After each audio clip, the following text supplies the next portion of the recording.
Hi നമസ്കാരം. അപ്പോൾ നമ്മളിന്ന് ഇക്കണോമിക്സ് അതായത് സാമ്പത്തിക ശാസ്ത്രത്തിലെ ഒന്നാമത്തെ ചാപ്റ്ററാണ് പഠിക്കാൻ പോകുന്നത്. ചാപ്റ്ററിൻ്റെ പേര് ഇൻട്രൊഡക്ഷൻ അഥവാ ആമുഖം. ഇത് വളരെ പ്രധാനപ്പെട്ട ഒരു ചാപ്റ്ററാണ്. കാരണം ഇതിലെ കാര്യങ്ങൾ കൃത്യമായിട്ട് മനസ്സിലാക്കിയാൽ ബാക്കിയുള്ള ചാപ്റ്ററുകൾ പഠിക്കാൻ നല്ല എളുപ്പമായിരിക്കും. അപ്പോൾ നമുക്ക് തുടങ്ങിയാലോ? ഈ ഒരു ചാപ്റ്ററിൽ നമ്മൾ 6 പ്രധാനപ്പെട്ട കാര്യങ്ങളാണ് നോക്കാൻ പോകുന്നത്.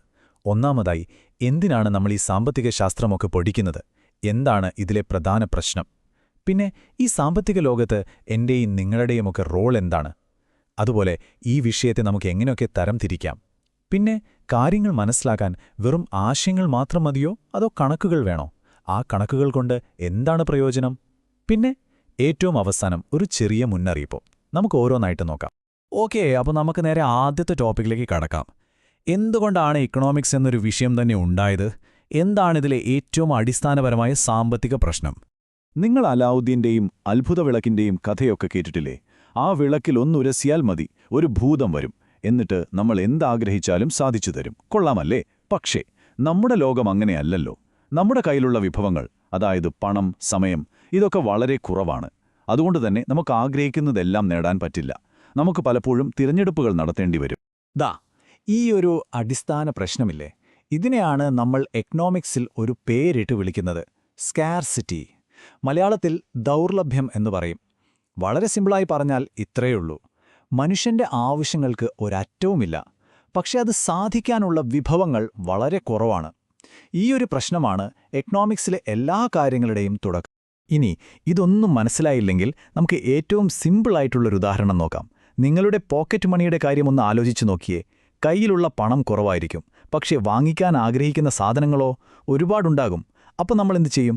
ഏറ്റവും ആവശ്യമുള്ളത് ഏതാണെന്ന് നോക്കി അത് തിരഞ്ഞെടുക്കും, അല്ലേ? ഇതാണ് ദൗർലഭ്യം. ഇത്രയുള്ളൂ സംഭവം. ഓക്കെ, അപ്പോൾ ഈ സാമ്പത്തിക ലോകത്ത് നമ്മൾ ഓരോരുത്തർക്കും ചില റോളുകളുണ്ട്. അതെന്തൊക്കെയാണെന്ന് നോക്കിയാലോ? നിങ്ങൾ നേരെ ഒരു കടയിൽ പോയി ഒരു പേന വാങ്ങുന്നു. ആ നിമിഷം നിങ്ങൾ ആരായി? നിങ്ങളൊരു കൺസ്യൂമറായി, അഥവാ ഒരു ഉപഭോക്താവ്. നമ്മുടെ സ്വന്തം ആവശ്യത്തിനോ അല്ലെങ്കിൽ കുടുംബത്തിന്റെ ആവശ്യത്തിനോ വേണ്ടി സാധനങ്ങൾ വാങ്ങുന്ന ആരെയും നമുക്ക് ഉപഭോക്താവ് എന്ന് വിളിക്കാം. അപ്പോൾ നമ്മൾ സാധനങ്ങൾ വാങ്ങുന്നു. ഈ സാധനങ്ങൾ ആരാണ് ഉണ്ടാക്കുന്നത്, അല്ലെങ്കിൽ സേവനങ്ങൾ ആരാണ് തരുന്നത്? അവരെയാണ് നമ്മൾ പ്രൊഡ്യൂസർ അഥവാ ഉൽപ്പാദകൻ എന്ന് വിളിക്കുന്നത്. ഒരു ഉദാഹരണം പറഞ്ഞാൽ, കൃഷി ചെയ്യുന്ന ഒരു കർഷകൻ ഒരു ഉൽപ്പാദകനാണ്. അതുപോലെ നമ്മളെ ചികിത്സിക്കുന്ന ഒരു ഡോക്ടറും സേവനം നൽകുന്ന ഒരു ഉൽപ്പാദകനാണ്. അപ്പോൾ ഒന്ന് ചിന്തിച്ചു നോക്കിയേ, ഈ ഉപഭോക്താവ് സാധനം വാങ്ങുന്നതും ഉൽപ്പാദകൻ അതുണ്ടാക്കി വിൽക്കുന്നതും ഇതൊക്കെ എന്തിനു വേണ്ടിയാ? സിമ്പിളാണ്, പണമുണ്ടാക്കാൻ വേണ്ടിയാ, അല്ലേ? ഇങ്ങനെ പണം കിട്ടാൻ വേണ്ടി നമ്മൾ ചെയ്യുന്ന എന്തിനേയും നമുക്ക് ഇക്കണോമിക് ആക്ടിവിറ്റി അഥവാ സാമ്പത്തിക പ്രവർത്തനം എന്ന് വിളിക്കാം. ശരി, ഇനി നമുക്ക് ഈ സാമ്പത്തിക ശാസ്ത്രം എന്ന വലിയ വിഷയത്തെ അതിന്റെ പ്രധാനപ്പെട്ട 3 ഭാഗങ്ങളായിട്ടൊന്ന് തിരിച്ചു നോക്കാം. ഓക്കെ, അപ്പോൾ ഇക്കണോമിക്സിനെ നമുക്ക് പ്രധാനമായും 3ആയിട്ട് തിരിക്കാം. ഒന്നാമത്തേത് കൺസംഷൻ, അതായത് ഉപഭോഗം. ഇത് ആരെപ്പറ്റിയുള്ള പഠനമാ? നമ്മളെപ്പോലെയുള്ള ഉപഭോക്താക്കളെപ്പറ്റി. അവരുടെ കയ്യിലുള്ള കുറഞ്ഞ വരുമാനം കൊണ്ട് എന്ത് വാങ്ങണം, എങ്ങനെ വാങ്ങണം എന്നൊക്കെ അവർ തീരുമാനിക്കുന്നതിനെക്കുറിച്ചാണ് നമ്മളിവിടെ പഠിക്കുന്നത്. ഇനി രണ്ടാമത്തേത് പ്രൊഡക്ഷൻ അഥവാ ഉൽപ്പാദനം. ഇത് ഉൽപ്പാദകരെക്കുറിച്ചാണ്. എന്തുണ്ടാക്കണം, എങ്ങനെ ഉണ്ടാക്കണം എന്നൊക്കെ അവർ തീരുമാനിക്കുന്നതിനെക്കുറിച്ചാണ് ഇവിടെ പഠിക്കുന്നത്. ഇനി മൂന്നാമത്തേത് ഡിസ്ട്രിബ്യൂഷൻ അഥവാ വിതരണം. ഒരു രാജ്യത്തിന് കിട്ടുന്ന മൊത്തം വരുമാനമുണ്ടല്ലോ, അത് ആളുകൾക്ക് ശമ്പളമായും ബിസിനസ്സുകാർക്ക് ലാഭമായും പണം കടം കൊടുത്തവർക്ക് പലിശയായുമൊക്കെ എങ്ങനെയാണ് വീതിച്ചു കൊടുക്കുന്നത് എന്ന് പഠിക്കുന്ന ഭാഗമാണിത്. ഓക്കെ, അപ്പോൾ നമ്മൾ കുറേ കാര്യങ്ങൾ പഠിച്ചു: ഉപഭോക്താവ്, ഉൽപ്പാദകൻ, ദൗർലഭ്യം. പക്ഷെ ഇതൊക്കെ വെറും വാക്കുകളല്ലേ? ഇതൊക്കെ ശരിക്കും മനസ്സിലാക്കണമെങ്കിൽ നമുക്ക് വേറൊരു സാധനം കൂടി വേണം. അതെന്താണെന്ന് നോക്കാം. നമ്മുടെ നാട്ടിലെ ദാരിദ്ര്യത്തെക്കുറിച്ചോ തൊഴിലില്ലായ്മയെക്കുറിച്ചോ ഒന്ന് ആലോചിച്ചു നോക്കൂ.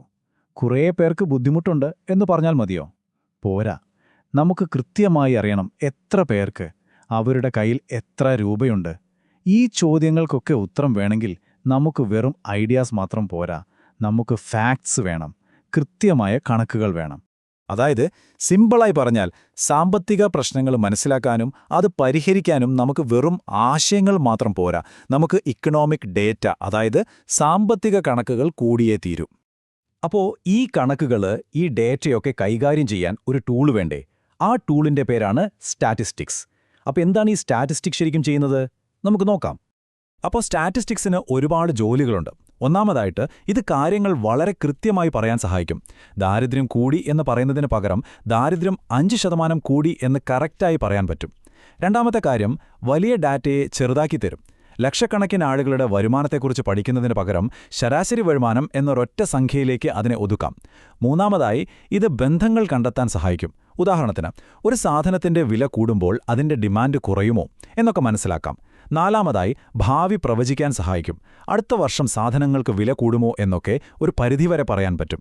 പിന്നെ ഏറ്റവും പ്രധാനമായി, ഈ വിവരങ്ങളൊക്കെ വെച്ച് സർക്കാരിന് പുതിയ പദ്ധതികൾ ഉണ്ടാക്കാനും പ്രശ്നങ്ങൾ പരിഹരിക്കാനും സാധിക്കും. അപ്പോൾ സ്റ്റാറ്റിസ്റ്റിക്സ് ഒരു ഭയങ്കര പവർഫുൾ ടൂളാണോ? സംശയമൊന്നുമില്ല. പക്ഷേ അതൊരു മാന്ത്രിക വടിയൊന്നുമല്ല. അത് ഉപയോഗിക്കുമ്പോൾ കുറച്ച് സാമാന്യ ബുദ്ധി, അതായത് കോമൺ സെൻസ് കൂടി വേണം. അല്ലെങ്കിൽ എന്തു പറ്റുമെന്ന് നമുക്കൊരു കഥയിലൂടെ നോക്കാം. ഒരിടത്തൊരച്ഛൻ, അദ്ദേഹത്തിന് തൻ്റെ കുടുംബത്തെയും കൂട്ടി ഒരു പുഴ കടക്കണം. അദ്ദേഹം ആ പുഴയുടെ ആഴത്തെക്കുറിച്ച് പഠിച്ചു. അപ്പോഴദ്ദേഹത്തിന് മനസ്സിലായി, പുഴയുടെ ശരാശരി ആഴം അദ്ദേഹത്തിൻ്റെ വീട്ടുകാരുടെ ശരാശരി ഉയരത്തേക്കാൾ കുറവാണ്. അപ്പോൾ ഈ ശരാശരി കണക്ക് വെച്ച് നോക്കിയപ്പോൾ പുഴ കടക്കുന്നത് സേഫ് ആണെന്ന് അദ്ദേഹത്തിന് തോന്നി. അദ്ദേഹം ചെയ്ത് ശരിയാണോ? എന്താ നിങ്ങൾക്ക് തോന്നുന്നത്? അല്ല, ആ തീരുമാനം തെറ്റായിരുന്നു. പുഴ കടക്കുന്നതിനിടയിൽ ആ കുട്ടികൾ മുങ്ങിപ്പോയി. എന്തുകൊണ്ടാണെന്നറിയോ? കാരണം പുഴയുടെ ചില ഭാഗങ്ങളിൽ ആഴം ആ പറഞ്ഞ ശരാശരിയേക്കാൾ ഒരുപാട് കൂടുതലായിരുന്നു. ഇതിൽ നിന്ന് നമ്മൾ പഠിക്കേണ്ട ഏറ്റവും വലിയ പാഠം ഇതാണ്: സ്റ്റാറ്റിസ്റ്റിക്കൽ മെത്തേഡ്സ്, അതായത് ഈ കണക്കുകൾ കൊണ്ടുള്ള കളികൾക്കൊന്നും നമ്മുടെ സാമാന്യ ബുദ്ധിയെ മാറ്റിവെക്കാൻ പറ്റില്ല. ഡേറ്റ മാത്രം പോരാ, അതെവിടെ എങ്ങനെ ഉപയോഗിക്കണം എന്ന വിവേകം കൂടി വേണം. ശരി, അപ്പോൾ പരീക്ഷയ്ക്ക് പോകും മുമ്പ് ഈ മൂന്നേ കാര്യങ്ങൾ മറക്കാതെ ഓർത്തുവെക്കണം. നമ്പർ 1, സ്കേർസിറ്റി, ദൗർലഭ്യം. എന്താണത്? സിമ്പിൾ, ആവശ്യങ്ങൾ ഒരുപാട്, വിഭവങ്ങൾ കുറവ്. നമ്പർ 2, ഇക്കണോമിക്സിന്റെ 3 ഭാഗങ്ങൾ. ഏതൊക്കെയാ? കൺസംഷൻ, പ്രൊഡക്ഷൻ, ഡിസ്ട്രിബ്യൂഷൻ, അതായത് ഉപഭോഗം, ഉൽപ്പാദനം, വിതരണം. നമ്പർ 3, എന്താണ് സ്റ്റാറ്റിസ്റ്റിക്സ്? സാമ്പത്തിക പ്രശ്നങ്ങൾ പഠിക്കാനും പരിഹരിക്കാനും നമ്മളെ സഹായിക്കുന്ന ഒരു ടൂൾ. ഈ 3 പോയിന്റ്സ് ഓർത്തുവെച്ചോളൂ. പരീക്ഷയ്ക്കിനി ഒരാഴ്ചയുള്ളൂ അല്ലേ? ടെൻഷൻ അടിക്കണ്ട.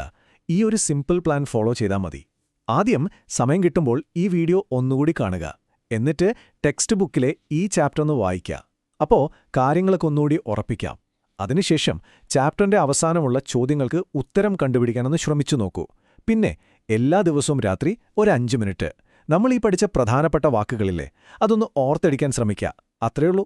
നിങ്ങളെക്കൊണ്ടിത് പറ്റും. ഒരു പേടിയും വേണ്ട. നല്ല ആത്മവിശ്വാസത്തോടെ പോയി പരീക്ഷ എഴുതുക. എന്റെ എല്ലാവിധ ആശംസകളും. All the best.